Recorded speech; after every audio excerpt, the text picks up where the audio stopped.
ऐसा समय चल रहा है, ऐसा समय चल रहा है, एक समाज सोया हुआ है और उस समाज को खाने के लिए जो है तमाम प्रकार की विचारधाराएं जो है समाज में चारों तरफ से उनके ऊपर आक्रमण कर रही हैं। अब देखो, जैसे सनातन धर्म को मानने वाले लोग ये इस भ्रम में है कि नालायक भी जो इनको मारे जा रहे हैं, काटे जा रहे हैं, इनकी जरूर जमीन छीन ले रहे हैं, उसको भी अपना भाई बनाने के लिए व्यवस्था। सरकार में यहाँ ताकत नहीं है, यहाँ 100 करोड़ हिंदुओं में ताकत है। सही बात है। अगर ये चाह ले 24 घंटे के अंदर भारत हिंदू राष्ट्र हो जाए। कैसे महाराज? अरे नारायण, मैं बताता हूँ ना, एक नया आगाज होना चाहिए, एक नई ललकार होनी चाहिए, हर राष्ट्रद्रोही का सर होना चाहिए और सनातन की तलवार होनी चाहिए।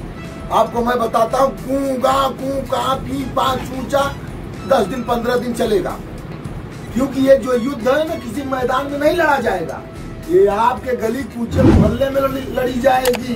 आप हाँ, वो कैसे महाराज? ये राष्ट्रद्रोही, संस्कृति के द्रोही हमारे घर के आजू बाजू मंडरा रहे हैं। तो कहीं बकरा काटते हुए, तुम हमको कौन मार रहा है? टीका चंदन देख के तुम भी निशान मान पहचान लो कि यही है। वह ज्ञानी कौन जो अपने ज्ञान का प्रचार प्रसार न करे? वह योद्धा कौन जो अपने समाज का प्रचार प्रसार न करे? ये तो हमारे देश के प्रधानमंत्री भी इतने गुणवान होने के बाद भी गुणहीन बात बोल दिए थे कि मैं विस्तारवाद को नहीं मानता। जब कौन न करे, वह राजा कौन जो अपने राज्य का विस्तार न बढ़ाए? आप समझ सकते हैं इस बात को। धर्म की सीमा नहीं है, राष्ट्र की सीमा है। धर्म राष्ट्र से ऊपर है। मैं गलत बात नहीं करता हूँ। जैसे हम आपको एक छोटा सा उदाहरण दे रहे हैं, पहले विदेशी आक्रांता आए तो उस समय एक समाज जो राज करता था वह उनसे लड़ता था। प्रजा में क्या था कि ये लड़ना भिड़ना राजाओं का काम है, मेरा थोड़े है। हमारा तो दिनचर्या यही है, जाओ जो तो वो खाओ पियो। अब ध्यान दीजिए, अब राजा लड़ते रहा, प्रजा सोई रही। तो इन विदेशी आक्रमणकारियों से जनता में विद्रोह नहीं हुआ। जब ये विधर्मी बन गए तब जनता ने जान लिया कि अब इनके सामने हमको लड़ना पड़ेगा, क्योंकि उस समय परस्पर एक धर्म के मानने वाले राजा भी आपस में लड़ते थे।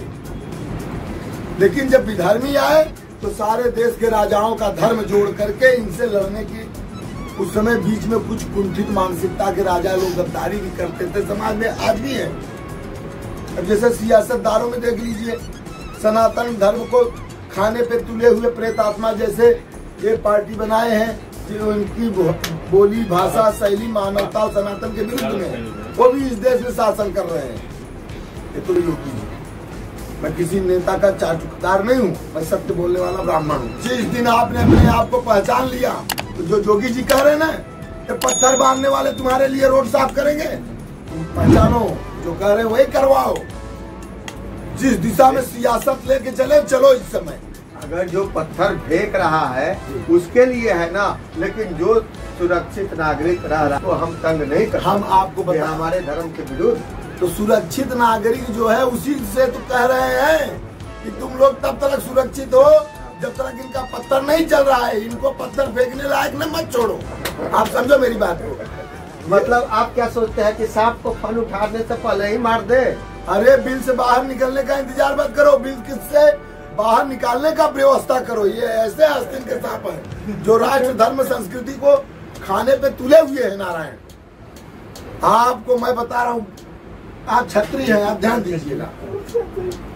आ जाओ महाराज। यहाँ जो समुदाय के पास जरजोरू जमीन है वो उनकी नहीं है। अब सुनो, आप भी यादव जी आगे बहुत बढ़िया किए। यहाँ जितने कलमा कुरान पढ़ करके आए, इनके पास कोई औरत थी नहीं थी। ये सनातन धर्म की जरजोरू जमीन छीने हैं। अरे आप लोगों को चाहिए जरजोरू जमीन, इनका थोड़े है, अपना ले लो भाई। अपने लिए तो लड़ो, अपने हिस्से की लड़ाई तो लड़ो।